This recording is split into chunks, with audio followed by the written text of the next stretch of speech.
இங்கே வந்து ஹிந்தி மொழியை வச்சு தான் நிறைய பாலிடிக்ஸ்லாம் நடக்குது. எக்ஸாம்ஸில் கூட ஹிந்தி மொழி தான் வைக்கிறாங்க.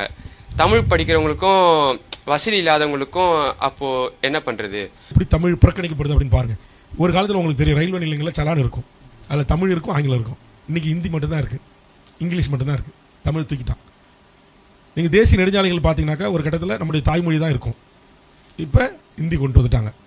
விமான நிலையத்தில் தமிழ் அறிவிப்பே இல்லாமல் ஒரு நாடு இருக்குது அப்படின்னா நம்ம தமிழ்நாடு தான். நீங்கள் அது ஆஸ்திரேலியாவில், மலேசியாவில், சிங்கப்பூரில், இந்தோனேஷியாவில், உலகத்தில் எந்த நாட்டில் போனால் கூட விமானத்தில் தமிழில் அந்த பெண் குரல் ஒலிக்கும். ஆனால் இங்கே சங்கம் வைத்து தமிழ் மதுரை விமான நிலையத்தில் கூட என்ன இல்லை, தமிழ் ஒளிபரப்பு இல்லை.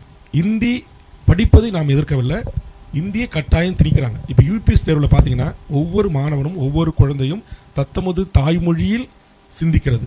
தத்தமது தாய்மொழியில் கிடைக்கின்ற அறிவை விட இன்னொரு பிரிவு படிக்கின்ற மொழியின் ஊடாக கிடைப்பதில் பெரும்பகுதி குறைவு என்பதுதான் அறிவியல் பூர்வமான உண்மை நிரூபிக்கப்பட்டிருக்கிறது. அதனால் இன்றைக்கி யூபிஎஸ் தேர்வில் கூட அந்தந்த மாநில மக்களுடைய அந்தந்த மாநில மொழிகளிலே இன்றைக்கி தேர்வு முறை கிடையாது. ஒன்று ஹிந்தி, இன்னொன்று இங்கிலீஷ். அப்போ நம்ம பேசுகிற தமிழ் மொழியை படித்து விட்டு அங்கே போய் இந்தி மொழியில் எழுதி அதில் புலமை பெற்று நம்ம அந்த மதிப்பெண் எடுக்க முடியல. அல்லது ஆங்கில புலமை நமக்கு எல்லாருக்கும் இருக்கானா, நமக்கு எல்லாருக்கும் இல்லை.